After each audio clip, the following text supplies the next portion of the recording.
정관용의 시사본부.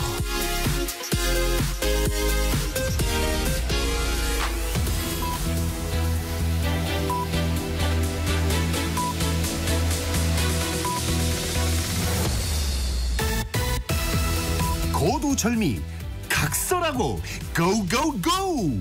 갈 때까지 가보자. 정관용의 시사본부. 주요 정치 이슈들 거두절미하고 알맹이부터 토론해보는 거두절미 각설하고, 국민의힘의 중앙선대위 대변인 지내신 송영훈 변호사, 더불어민주당의 법률위원회 부위원장 장윤미 변호사 두 분 오늘도 나오셨습니다. 어서 오십시오. 네, 안녕하세요. 안녕하세요. 네, 전반부 공통질문 금주의 뜬 인물, 진 인물. 송 변호사, 뜬 인물은 누굽니까? 민주당 충북 청주 상당의 초선 당선인입니다. 이강일 당선인 꼽아왔습니다. 왜요? 그 이강일 당선인이 이번 국회의장 경선에서요, 그 우원식 후보를 찍었노라고 본인이 스스로 공개를 했어요. 이 공개를 하신 분이 사실 민주당에서 처음은 아닙니다. 민주당의 김성환 의원이 가장 먼저 본인이 우원식 의원에게 투표를 했노라고 공개를 했는데, 김성환 의원은 사실 우원식 의원하고 굉장히 인연이 오래됐습니다. 바로 옆 지역구 국회의원이고, 우원식 의원이 노원에서 현역으로 국회의원 할 때 노원구청장을 했고요. 한 30년 인연이 있기 때문에 공개하는 것이 그렇게 놀라운 일이 아닙니다. 그런데 이강일 당선인은 지금 초선인데도 당내 강성 당원들의 많은 공격을 감수하면서 공개를 했어요. 그러면서 우원식 의원에게 투표한 이유가 추미애 당선인은 너무 위험한 정치인이다, 이렇게까지 얘기를 했습니다. 그런데 현재 민주당의 문화에서 이렇게 자기 소신을 밝히는 것이 쉬운 일이 아닙니다. 아니나 다를까 강성 당원들의 공격이 이어지고 있거든요. 예. 이런 상황에서 소신 발언을 했기 때문에 이번 주 뜬 인물로 꼽아봤습니다.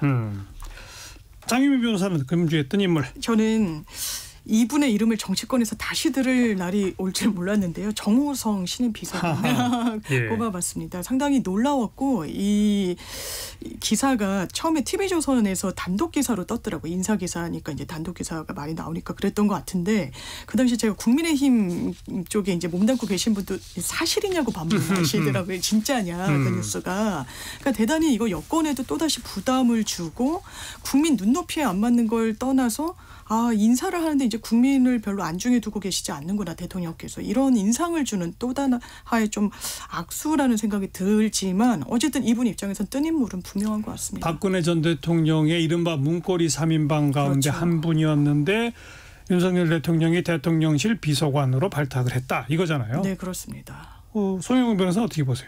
복권이 됐으니까 법적으로 공무담임권은 있는 것은 맞는데요. 네. 그럼에도 불구하고 이 정호성 신임 비서관이 담당하게 되는 업무가 국민 제안, 민원 이런 거 담당한다는 거 아닙니까? 그러면은 그 자리에서 그 일을 가장 잘할 수 있는 사람이 정호성 신임 비서관밖에 없느냐라는 의문이 국민들로부터 제기될 수밖에 없어요. 그래서 대통령의 인사권이 존중되어야 하지만 그럼에도 불구하고 국민 눈높이에 맞는지에 대해서는 많은 의문이 뒤따를 것은 불가피할 것 같다. 그런 점에서 저도 개인적으로는 아쉬움이 있습니다. 본인이 국정농단 수사하면서 수사 대상자였다면서요? 그렇습니다. 네. 그래서 오히려 그때 좋은 인상을 받았다는 기사들도 나오더라고요. 그러니까 정호성 단지 문고리 비서들 이래서 3인방 중에서도 가장 실세였다 이러고, 나머지 또 2명과 다르게 끝까지 박 전 대통령 좀 엄호했다 이러면서 수사를 받을 때 눈물도 많이 흘렸다, 여러 차례. 그런데 그런 모습을 보고 윤석열 그 당시에 이제 검사가 대단히 의리가 있다라는 인상을 받았다라는 또 보도도 나오고 있어서, 이런 식의 의리가 과연 대통령께, 지금의 윤석열 대통령께 도움이 될 것인가라는 생각이 들고요. 일단 이 정호성 비서관에 대해서는 정무 판단은 실질적으로 불법적으로 했다라는 거죠. 특활비를 상납하고 대통령을 보좌하지 못했습니다. 청와대 문건, 기밀 문건이죠. 그걸 최순실 씨한테 다 어쨌든 보내주고 했던 부분이 유죄로 확정됐는데, 그런 이력을 알면서 불구하고 거의 유사하다고도 볼 수 있는 그 자리에 다시금 기회를 준다라는 건 좀 이해가 안 되는 측면이 큽니다. 본인도 약간 의아했을 것 같아요. 본인이 제일 놀라지 않았을까 싶습니다. 자, 금주의 진 인물로 가봅시다. 송영훈 변호사. 민주당 이재명 대표입니다. 왜요? 그 연금 개혁을 하자고 영수회담 원포인트로 제안을 하면서 이제 다음 주 28일 국회 본회의에서 처리를 하자, 이렇게 얘기를 했는데, 그 과정에서 두 가지를 드러냈죠. 하나는 그 소득 대체율 45% 안을 받겠다 라고 했는데, 그 45% 안은 사실 민주당이 아닙니다. 그렇죠. 그러면은 그것은 상대의 제안을 수용하는 것이 아니고 자기 당 의견대로 하자는 것이잖아요. 44%까지 받을 수 있다고 그러잖아요. 45%를 얘기를 했습니다. 이재명 대표가 유튜브에서. 그래서 결국에는 자신의 당의 의견과 상대 당의 입장을 정확하게 모르는 것이 아니냐. 그런 논란이 하나 불거졌고요. 그다음에 두 번째로 이 44%든 45%든 혹은 44.5%든 전부 다 연금 개혁이 아니고 연금 개악입니다. 우리 정치권에서 연금개혁 아젠다를 가장 선도적으로 들고 나온 정치인이라면은 그래도 안철수 의원 아니겠습니까? 그 안철수 의원이 지금 이재명 대표가 이렇게 제안을 하니까 평소에는 관심도 없다가 이제 와서 연금개혁 하는 척 하려고 한다. 이러면서 페이스북에서 굉장히 강하게 성토를 했어요. 그래서 이재명 대표가 연금개혁이라고 하는 아이템을 어떤 그 정치적인 의도를 갖고 다루려고 하지 사실 정말로 연금개혁의 진정성이 있느냐에 대해서는 많은 의문이 제기됐다는 점에서 이번 주 진인물로 선정해봤습니다. 이 얘기는 조금 이따 좀 다시 집중적으로 해보도록 하고요. 금주의 진인물 장유미 변호사는? 저는 조정훈 의원 한번 꼽아봤는데요. 예. 저는 개인적으로 대단한 실언을 이번 주에 하셨다는 생각이 드는 게 뭐 정치적인 어떤 이해 득실에 따라서 이를테면 뭐 최상병 특검에 대해서 당론으로 채택하는 건 그건 뭐 국민의힘 자유입니다. 근데 김웅 의원 같은 경우에는 본인이 소신 투표를 했던 부분이 있고요. 그리고 그 이후에 인터뷰에서도 재부의가 되더라도 한 10명 이상의 이탈표가 있을 거라는 전망을 했습니다. 그 부분에 대한 어떤 질문을 받고 조정훈 의원이 10명 되지 않을 것에 100원을 걸겠다 했어요. 저는 이 사안에 100원을 걸겠다라는 표현 정치인이 입에 담을 수 없다고 들더라고요. 대단히 일단 이 사안을 뭐랄까 가볍게 본다는 국민의 인식과는 다르게 이런 인상을 주기에 충분했고 예. 이런 부분이 결국에는 조정훈 의원 아마 국민의힘으로 넘어가신 이후에 정치적 입지를 다지기 위해서 여러 뭐 모색을 하시는 걸로 보이는데 예. 결코 도움되지 않을 거라고 생각합니다. 28일 날 재표결하면 이탈표 몇 표 나올까요? 국민의힘에서? 그 몇 표는 제가 알 수는 없는데요. 다만 이제 내부는 지금 공개적으로 찬성표를 던지겠다고 선언을 하셨죠. 안철수 의원, 유이동 의원, 김웅 의원 그리고 오늘 이제 최재형 의원 추가로 지금 입장을 밝혔습니다. 그래서 4분이 됐는데 아마 그래도 17표까지 되기는 어려울 것이다 라는 생각이 듭니다. 왜냐하면 그 법안의 내용을 정확하게 읽어보면 왜냐하면 이게 굉장히 첨예한 현안이기 때문에 국회의원들이 읽어보고 투표하지 않겠습니까? 예. 그러면은 제가 여러 번 말씀드립니다마는 이 사건은 고발인이 민주당이에요. 민주당이 고발했으면서 수사 대상도 민주당이 정하고 수사 범위도 민주당이 정하고 수사 절차도 민주당이 정하고 그리고 수사를 할 특별검사 후보 2명도 민주당이 정하는 그런 사법 절차는 근대 사법 절차에서 전 세계에 없습니다. 그래서 이거는 아무리 진실이 중요하지만 그 진실이 중요한 만큼 진실을 중요하게 여기는 사람은 진실을 밝히는 절차도 중요하게 여기기 마련입니다. 그래야지 그렇게 밝혀진 어떤 진실이나 결과가 국민들께 논란이 없이 보편적으로 받아들여지거든요. 그게 근대사법 절차의 핵심입니다. 네. 그런 점에서 아마 반대표가 이탈표가 17표까지 되지는 않을 것이다. 그렇게 생각합니다. 민주당은 어떻게 기대하십니까? 일단 뭐 편지까지 보내서 설득하고 있는데요. 일단 뭐 근대사법 절차까지 말씀을 주셨는데 일단 드루킹 특검할 때는 민주당이 특검 그 선출권이 없었습니다. 그때는 이제 민주당이 대상이었던 부분이 있고 국정농단 사건 때도 이제 마찬가지였던 측면이 있어서 그건 특검의 사안별로 좀 봐야 된다는 말씀드리고요.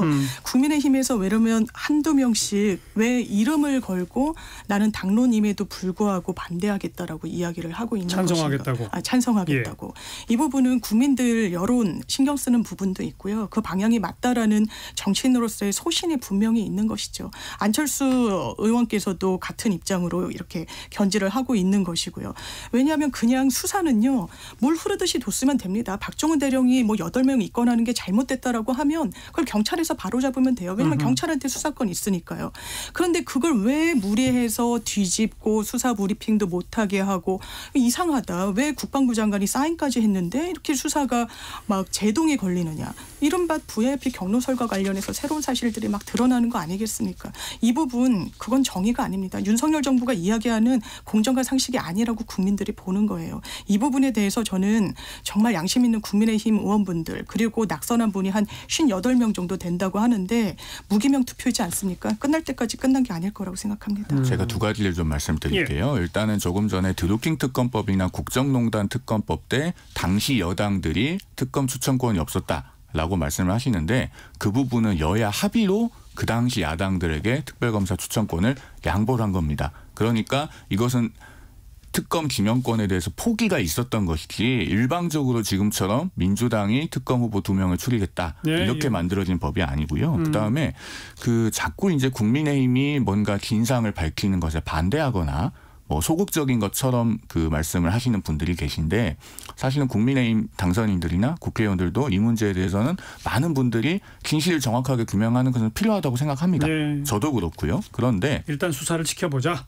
지금 공수처가 수사를 하고 있잖아요. 그리고 수사의 속도를 내고 있고 굉장히 의지가 있습니다. 이번 주에 오동훈 공수처장이 취임을 했잖아요. 취임 일성으로 뭐라고 했냐면은 한비자의 말을 인용해서 법 불하귀, 그러니까 법은 신분이 귀한 자에게 아부하지 않고 승불효곡, 먹줄은 굽은 것을 따라 휘지 않는다. 이렇게 얘기했어요. 지금 신임 공수처장이 이런 상황에서 취임사에서 이런 말을 한다는 것은요. 굉장히 의미가 큽니다. 성역을 가리지 않고 정말 다 수사하겠다는 거거든요. 그러면 민주당이 공수처를 만든 이상에는 이거 믿고 지켜봐 줘야죠. 저는 그렇게 생각합니다. 네. 오늘 장외 집회하고 계속 이어가나요? 장외 집회는? 아마 그게 계속한다는 이야기는 못 봤고요. 오늘 한 번으로 좀 일단 어려울 것 같긴 합니다. 하긴 뭐 오늘 장외 집회하고 28일 날 재표결하고 네네.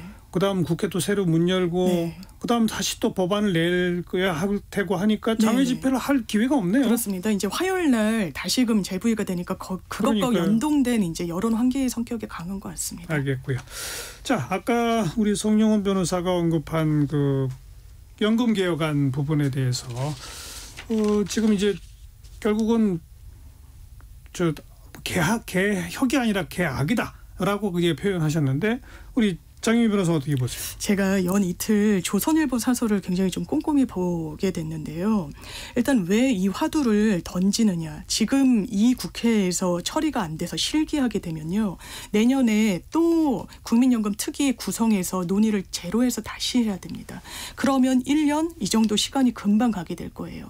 그러면 어떤 정치적 이벤트가 있냐. 일단 지방선거가 있고 그 다음 해에는 대선이 있습니다. 국민연금 개혁은 기본적으로 인기 있는 화두가 아니에요. 처리하는데 상당한 제동이 걸릴 겁니다. 그래서 이번 국회에 처리해야 될 어떤 사안이 굉장히 큰 거고 민주당은 그러니까 받는 돈과 관련한 그 퍼센테이지를 45%가 여태까지 입장이었어요. 이걸 44까지 낮출 수 있다. 그러면 이제 국민의힘 입장과 1%밖에 차이가 나지 않는 것이어서 국민의힘도 44라는 맞습니다. 의견을 낸 바가 있어요. 그렇습니다. 그래서 이걸 좁히자는 건데 왜 제가 조선일보 사설을 말씀드렸냐면 대통령이 갑자기 이제 연금 개혁 이야기를 하다가 이거 다음 국회에서 충분히 논의를 하자고 하는 게 다소 무책임하다는 거예요. 그러면서 지금까지 연금 개혁의 기치를 들었지만 실질적으로는 지지율도 낮고 하기 때문에 할 생각이 없는 거 아니냐. 그래서 오늘 사설에선 심지어 이렇게까지 그러니까 국민의힘의 어떤 능력과 의지에 대한 물음표를 친 다음에 이제는 결국 국회 압도적 다수당인 민주당이 책임 있는 자세를 바랄 수밖에 없게 됐다라고 썼더라고요. 그리고 이 1%라는 게 큰 차이가 아니라는 게 지금 윤희숙 전 국민의힘 의원도 이 정도는 이걸 받고 안 받고의 문제가 아니기 때문에 수용을 해야 된다라고 이야기를 하고 이게 당리당략이다. 정략적으로 끼워넣기로 했다라고 국민의힘에서 이야기하는데요. 조선일보에서도 이야기하듯이 그러면 거기에 대해서는 찬성표를 던지고 연금 나머지 최상병 이런 부분에 대해서는 당론으로 반대표를 던져라. 이건 국민의 어떤 미래와 관련된 일이기 때문에 조금 더 책임 있는 자세가 필요합니다. 대부분의 이 여야가 충돌하는 쟁점에 대해서 제가 항상 방송하며 중립적인 어떤 위치를 지켜왔습니다만 이미 듣고 기억하시는 분들이 있을 것 같아서 제가 이 부분에 대해서는 언급 안 할 수가 없는 게 대통령의 기자회견 직후 있었던 그 일요일 시사본부 토론에서 제가 많은 분들이 기자회견 아쉬운 대목이 뭐냐 뭐 이런 얘기를 그 당시 이제 그 두 분 패널들이 하셨는데 제가 덧붙이기를 제가 좀 아쉬운 건 왜 연금 개혁안 거의 다 왔는데 이걸 다음 국회로 넘기자고 해가지고 오히려 찬물을 끼얹은 건 저는 아쉽다. 오히려 지금 거의 다 온 상황에서 일단 이번 한 번 연금 개혁으로 끝내자는 게 아니고 일단 이번에는 합의된 안으로 하나 끝내놓고 다음 국회에서 다시 또 구조개혁 논의를 이어가는 것이 전 바람직하다고 생각하는데 왜 대통령이 그런 말을 했는지 아쉽다라고 제가 이미 발언을 한 바가 있어가지고 송영훈 변호사하고 좀 입장이 다릅니다만. 아니요. 제가 좀 말씀을 드리면 저는 이 사안에 대해서 대통령을 편드는 것이 아닙니다. 저도 모 방송에서 그 2주년 기자회견 이후에 연금 개혁에 대해서 임기 내에 하겠다고 하신 것은 상당히 느슨한 말씀이라는 취지로 얘기를 했어요. 굉장히 빨리 해야 되고 한시가 급하다. 라는 걸 공개적으로 말씀을 드렸고, 다만 우리가 개혁이라고 라벨을 붙이면 이것이 다 좋은 것처럼 오인되는 경향이 있는데, 과거에 이제 검수완박 추진할 때도 검찰 개혁이라고 하지 않습니까? 그것은 개혁이 아니거든요. 이번에 지금 논의되고 있는 연금 개혁도요.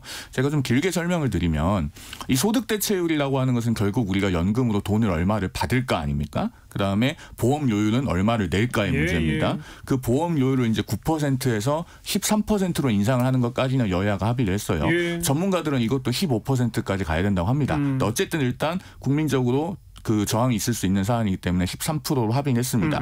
문제는요. 지금 우리나라 소득 대체율이 40%인데 이 소득 대체율도 현상 유지하거나 오히려 낮춰야지만 연금이 안정화될 수 있다는 전문가들의 견해가 많습니다. 그런데 더 내고 더 받자는 쪽으로 연금개혁 특위에서 그렇게 의견을 모아가면서 이제 여당안은 그래도 그러면은 43%까지. 근데 이제 야당은 50% 하자고 하다가 이제 45% 이렇게 됐는데요. 지금 2023년 현재 국민연금 미적립 부채가 1,825조 원입니다. 근데요, 이 소득 대체율을 44.5%까지 올려서 더 받는 걸로 하면요, 2050년에 얼마 안 남았습니다. 2050년이면 이제 한 26년 남았는데요. 2050년에 미적립 부채가 6,509조 원이 돼요.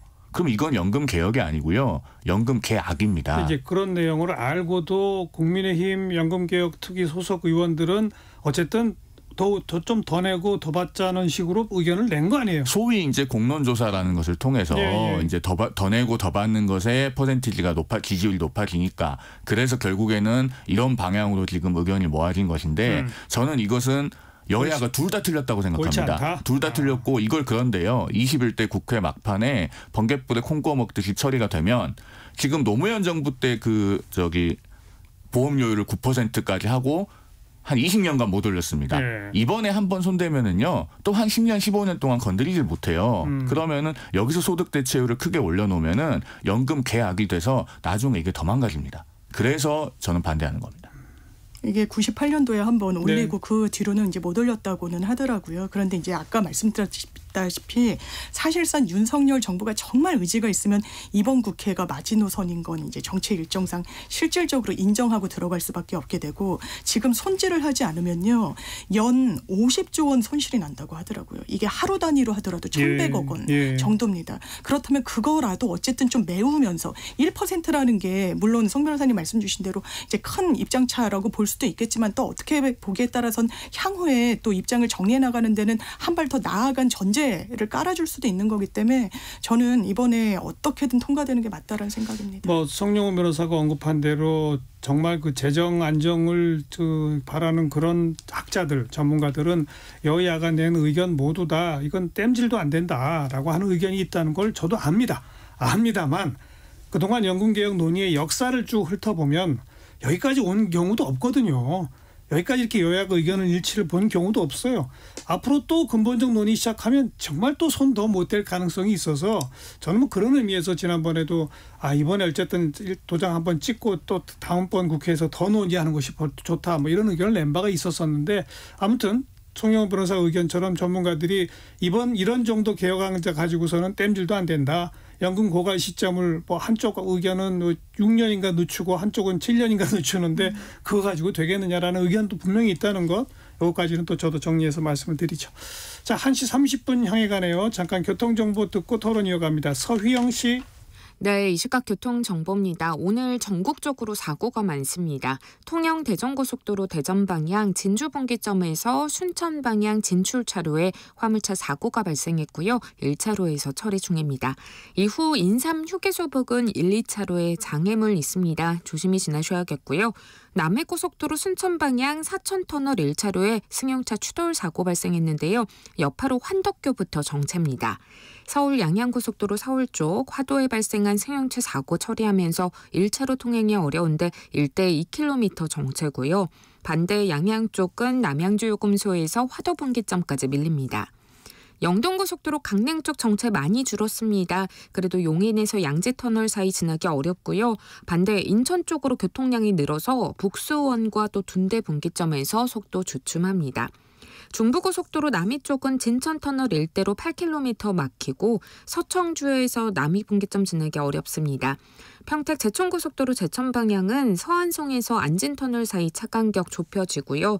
경부고속도로 부산 쪽은 신갈에서 수원까지, 또 천안 분기점에서 비룡 분기점 사이 총 23km 정체입니다. KBS 교통정보센터였습니다.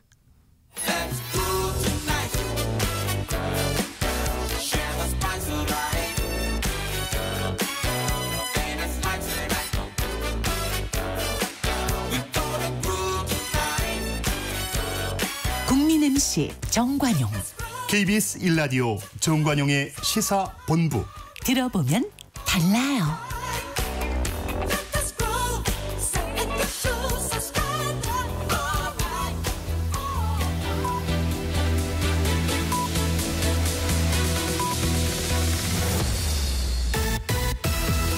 고두절미 각설하고 고고고. 갈 때까지 가보자. 정관용의 시사본부. 매주 토요일 2부 거두절미 각설하고 국민의힘 선대위 대변인 지내신 송영훈 변호사, 민주당 법률위원회 부위원장 장윤리 변호사 두 분과 함께하고 있습니다. 후반부 공통질문, 이번 주에 가장 핫했던 말 한마디, 송영훈 변호사. 예, 한동훈 전 비대위원장이 지금 SNS로 정책 관련 논쟁을 이번 주 내내 벌였죠. 그래서 그 오세훈 서울시장의 SNS에 반박을 하면서 자유민주주의 사회에서 건설적인 의견 제시를 처신 차원에서 다루는 것에 공감하실 분이 많지 않을 것이다. 이런 말을 했습니다. 이번 주에 핫한 코멘트로 꼽아봤고요. 이건 이제 두 가지 의미가 있습니다. 하나는 한동훈 전 비대위원장 현재는 공식적으로 무대 아래에 내려가 있는 상태죠. 그럼에도 불구하고 이번에 그 KC 직구 논란 참전을 하면서 첫 번째 메시지만 낸 게 아니고 두 번째 반박 메시지까지 냈어요. 이것은 정치권의 전면에 등판하겠다. 즉 전당대회에 출마하겠다는 의중을 어느 정도 드러낸 것으로서 의미가 있고, 그다음에 두 번째로 이 처신 차원에서 다루는 것에 공감하는 분이 많지 않을 것이다 라는 얘기는 본인은 앞으로도 정부 정책에 대해서 적극적으로 비판적인 목소리를 내겠다는 신호로 보이죠. 비판할 일이 있으면 비판하겠다. 그렇습니다. 그래서 두 가지 큰 의미가 있어 보여서 이번 주 핫한 코멘트로 뽑아봤습니다. 네, 장윤미 변호사. 저는요, 홍준표 시장 SNS 글을 가져와 봤는데요. 이렇게 표현하셨더라고요. 우리를 지옥으로 몰고 간 애, 이 애한테 굽신거리느니 새살림 차리겠다.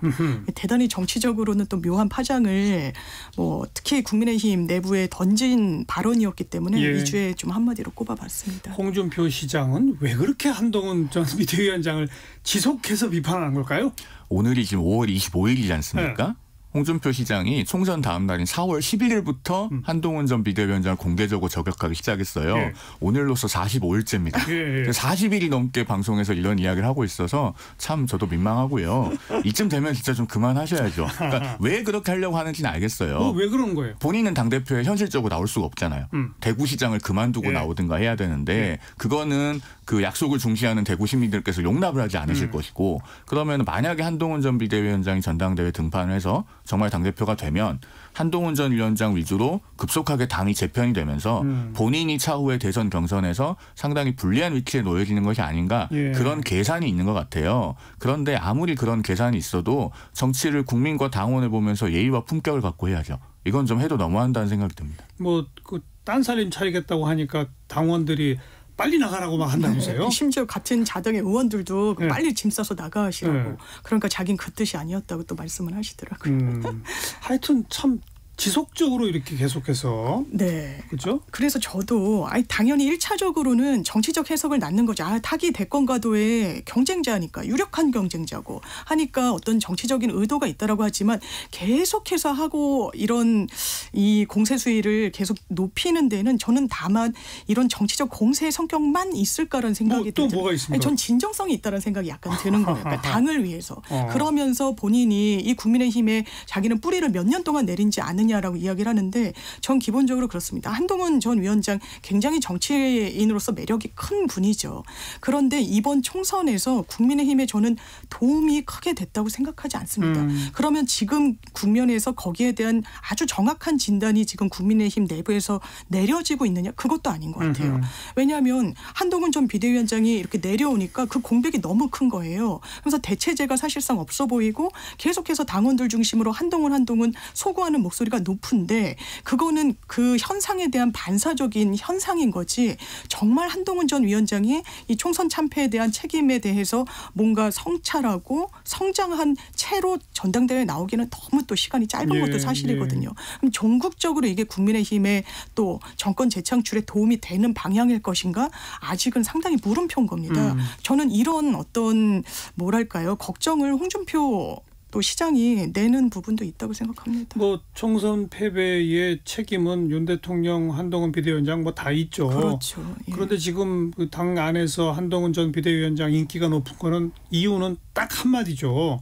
다른 사람이 없으니까. 네. 지금 이제 그런 상황인데 홍준표 시장이 연일 한동훈 전 비대위원장을 공격하니까 오히려 한동훈 전 비대위원장이 더 뜨는 것 같아요. 원래 때리면 커진다는 말이 정치권에 있지 않습니까? 그러면서 전당대회에 안 나올 듯한 분위기를 나올 분위기로 바꾼 장본인도 홍준표 시장 아닌가요? 그렇죠. 그 정치에서도 작용 반작용의 법칙이 있는데 그게 정확하게 들어맞은 사례가 이번 홍준표 시장의 한동훈 전 비대위원장에 대한 공격입니다. 그러니까요. 홍준표 시장의 언어에는요. 사실 지금 4가지가 없어요. 첫째는 국민과 당원이 안중이 없고 두 번째 정치적 예의를 갖추지 못했습니다. 세 번째로 그 말에서 어떤 당의 비전을 찾아볼 수가 없어요. 네 번째로 그렇기 때문에 당내에서 동료 의원들의 지지도 없지 않습니까? 그 이철규 의원이나 박수현 의원 모두 지금 그 홍준표 시장이 말한 탈당론에는 선을 그었거든요.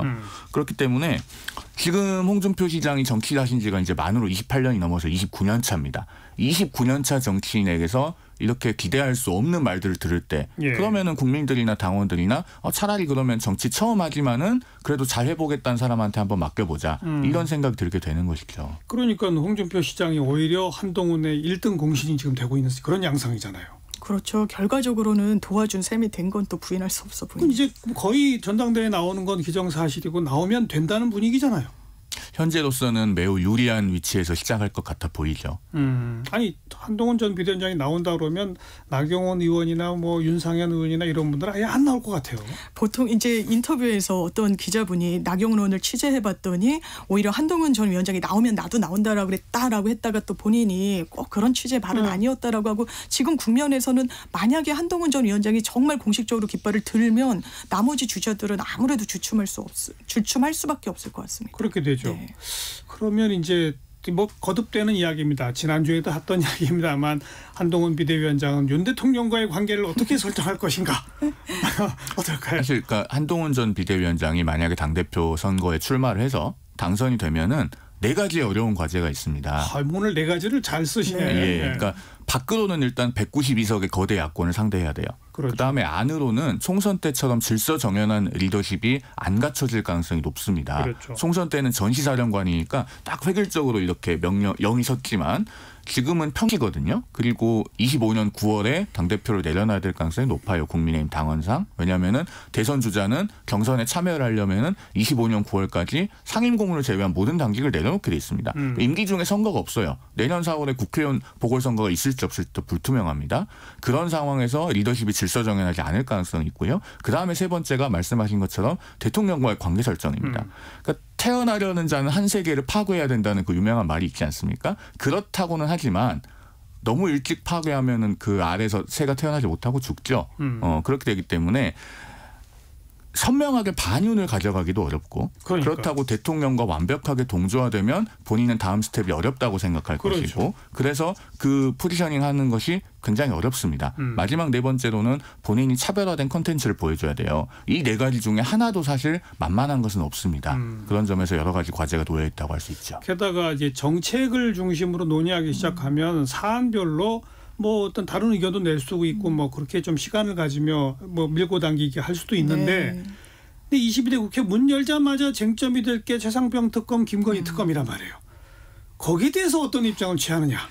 이거는 정말 피해갈 수 없는 어떤 외나무다리란 그렇죠. 말이죠. 본인이 선택하면요. 근데 저는 그 단초를 이번 해외 직구에서도 좀 보여줬던 것 같아요. 왜냐하면 이 해외 직구를 갖고 잠룡들이 다 참전을 했잖아요. 네. 근데 서로의 결과 입장은 좀 다르더라고요. 그러니까 지금 대통령의 국정 운영이 좀 아마추어처럼 보이는 부분이 있습니다. 뭐 켄시 그 마크도 그렇고요. 뭐 5살로 학령 연령을 뭐 줄이겠다고 했다가 뭐 하기도 했고 이번에도 뭐 노인 운전면허증도 그랬고 뭐 노동 시간도 얼마나 중요한 이슈인데 뭐 69시간으로 하겠다고 했다가 그러니까 여러 부분에 대해서 이제 국민의힘 내부에서도 지금까지는 큰 어떤 반론이 없었지만 지금은 원내대표도 우리랑 협의했다고 하는데 종이 한쪽 보낸 거 아니냐 뭐 이렇게 반격하기도 했는데 한동훈 전 위원장과 오세훈 시장 같은 경우에 참전을 해가지고 이 공백에 오세훈 시장 같은 경우에는 이번 국면에선 내가 대통령의 보완제가 될 수 있다는 취지였던 것 같고요. 네. 한동훈 전 위원장은 나는 완전 대체제다. 나 이 정부의 실정 정확하게 지적할 수 있고 정책적인 측면에서 그렇고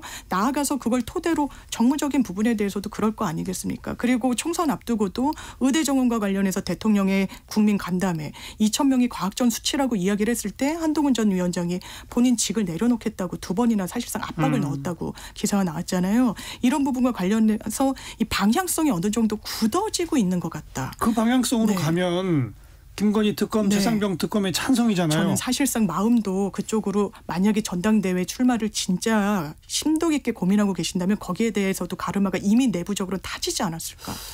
이건 사상 초유의 일이거든요. 여당 대표가 대통령을 직접 겨냥한 또 대통령 가족을 겨냥한 특검에 찬성하면 대통령과 여당 대표가 정반대의 길을 가는 그것도 집권 중반도 넘지 네. 않은 시점에 이건 상상이 좀 어려워요.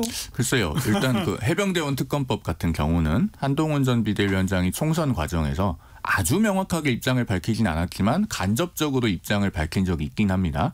공수처가 수사 중인 사안 아니냐라는 언급을 하긴 했어요. 그러면은 공수처가 수사 중인 상황에서는 아마 비슷한 입장을 견지할 것 같고 아까도 말씀드렸지만 이 현재 제출되어 있는 민주당의 특검법안은 민주당이 고발인인데 수사 주체를 민주당이 고르는 거예요. 우리가 고소인이나 고발인이 이 검사가 수사하게 해주세요. 이 수사관이 수사하게 해주세요. 라는 건 일반적으로 안 되지 않습니까? 한동훈 전 위원장은 본인이 직전 법무부 장관이고 법률가이기 때문에 아마 그런 형태의 민주당이 제출한 특검법안은 찬성하기 어렵다라는 입장일 가능성이 높을 것 같아요. 그런데 공수처의 그러면 수정안을 내야죠. 그렇죠. 아니 그러니까 제가 그 특검 관련된 이슈에서 말씀드릴 때마다 늘 민주당 패널들께 여쭤보는 게 있어요. 우리나라에는 상설특검법이라는 게 있습니다. 특별검사 임명 등에 관한 법률이 있어요. 거기 보면은 이미 그 특검 절차가 다 정해져 있어요. 그거를 국회에서 결의를 하면 이건 법률안이 아닙니다. 국회에서 결의를 하면 특검의 수사 대상이 되는 거예요. 결의안이기 때문에 대통령의 제2요구 대상이 아니에요. 네. 그러니까 상설특검에 따라서 하는 걸로 하면은 얼마든지 할 수 있는데 왜 민주당은 그렇게 하지 않고 개별특검을 발의하느냐. 이걸 늘 제가 여쭙거든요. 그러니까 아마도 그런 부분에서 뭔가 공정한 절차에 의해서 국민적 의문을 해소한다면 그런 것은 받아들일 수 있다는 유연성을 볼 수는 있지 않을까 하고 추론해 봅니다. 그런 대안을 내는 방향으로 김건희 여사 특검에 대해서는 그러니까 마찬가지죠. 그러니까 국민들께서 의문을 갖고 계시다면 기존에 우리 사회에서 합의가 된 절차니까 알겠어요. 그런 것을 한다면 할 수 있지 않을까라는 추측을 해봅니다. 그런 정도 대안을 한동훈 만약 당대표가 되면서 낸다면 그게 대통령실에서는 오케이 할까요? 아니요. 그래도 언짢은 건 내 한 가지일 거기 때문에요.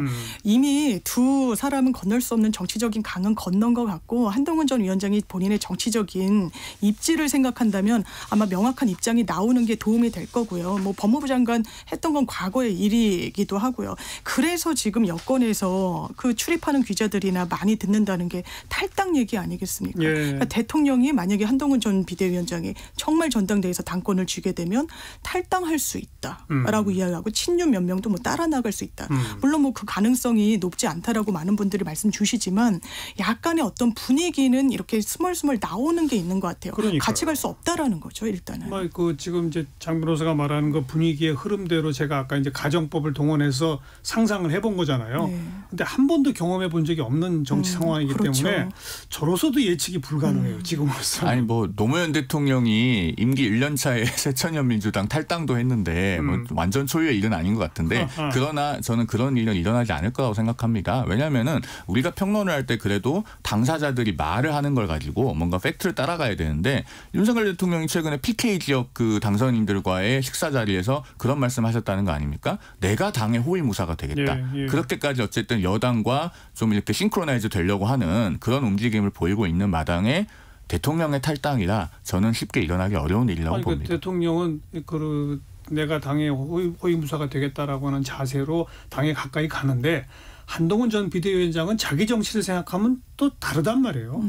그게 이제 지금 딜레마적인 상황이기도 한 거죠. 그래서 아까도 제가 말씀드렸지만은 만약에 당대표가 된다면 앞으로 놓여있는 과제들이 하나같이 만만치 않다는 어렵죠. 것입니다. 네. 자, 이제 원구성 협상 시작했습니다. 운영위 법사위 어떻게 될까요? 일단 저는 운영위 법사위 다 이제 민주당이 가져오겠다고 이제 배수진을 치고 협상을 하고 있잖아요.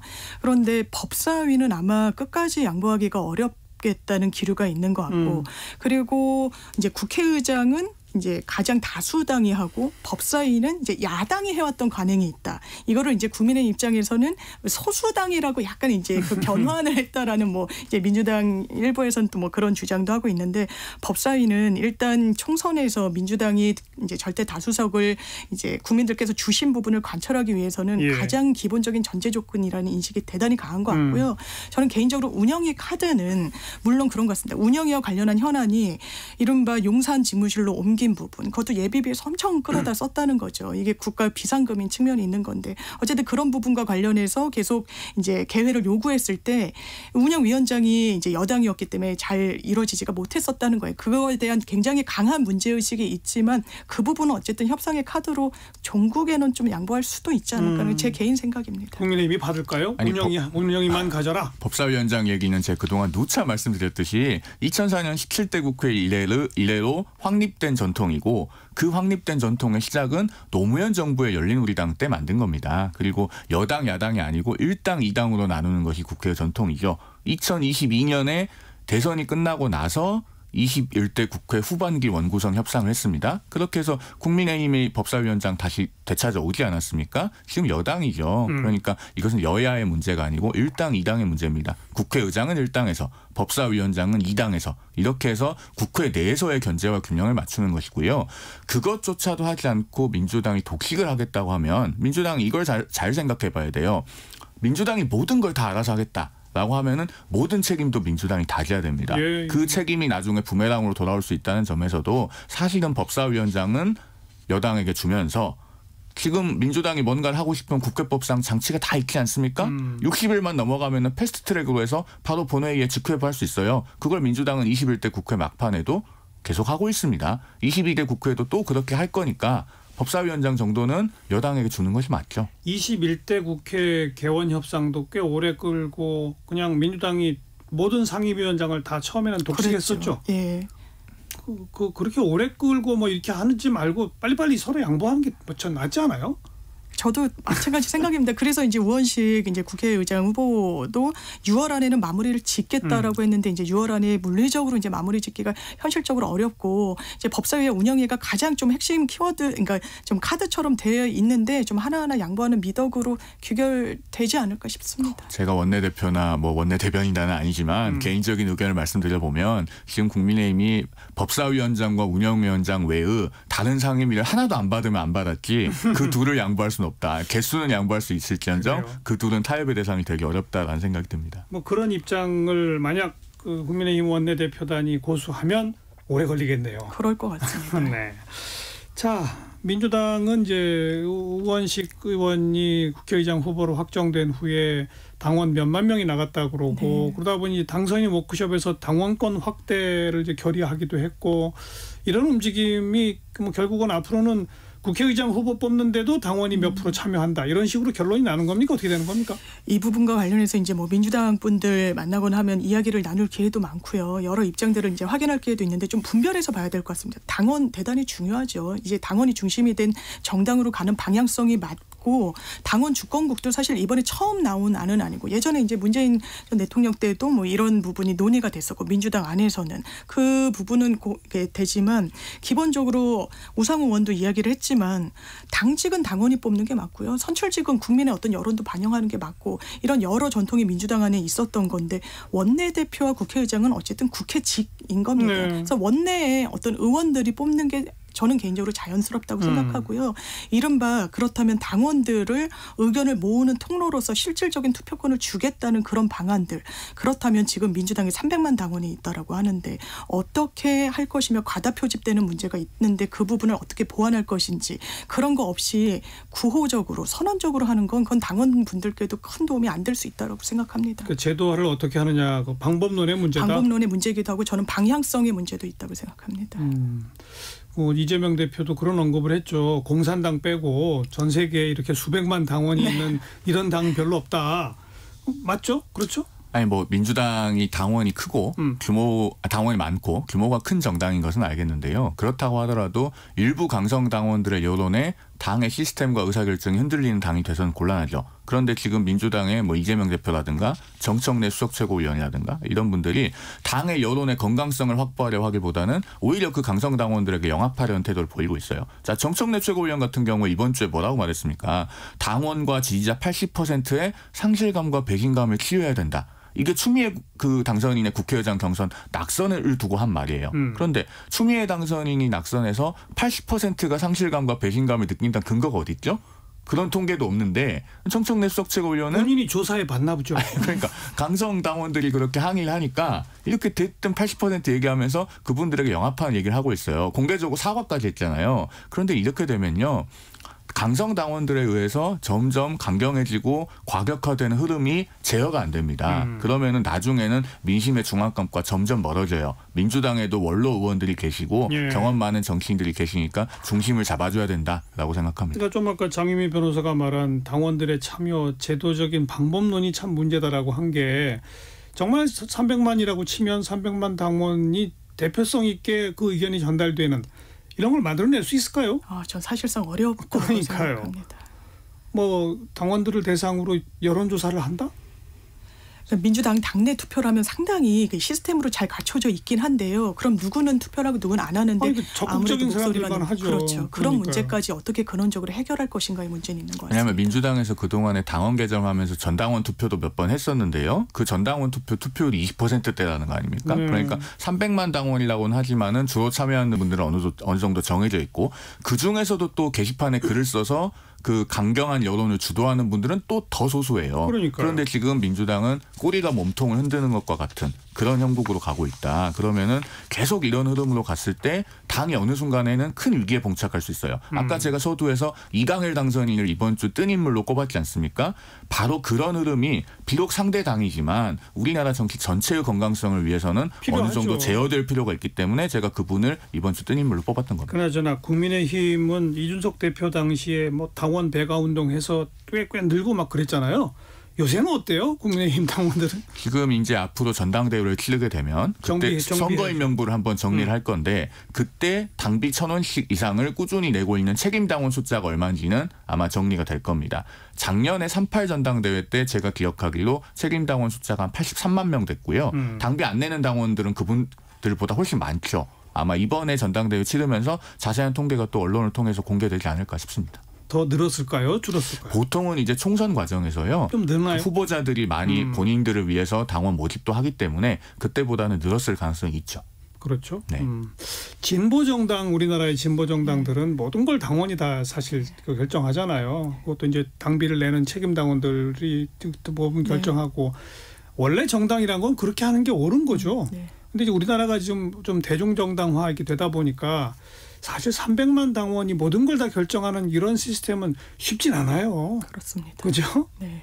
그리고 사실 가장 진성당원화가 잘 된 정당이라고 한다면은 우리나라에서 역시나 녹색정의당일 텐데 정작 민주노동당 시절부터 그렇습니다. 그 역사가 쭉 이어진 거잖아요. 그렇습니다. 그런데 정작 녹색정의당은 이번 총선에서 원외 정당이 됐으니까요. 무엇이 정당을 위해서 바람직한 길인지는 사실 상당히 어려운 부분입니다. 그래서요. 참 300만 당원 그들의 의견이 고르게 잘 반영되는 그런 시스템 만들기 어려운데 어쨌든 당원권 확대라는 거를 당선자 연찬회에서 결정했으니까 고민해야죠.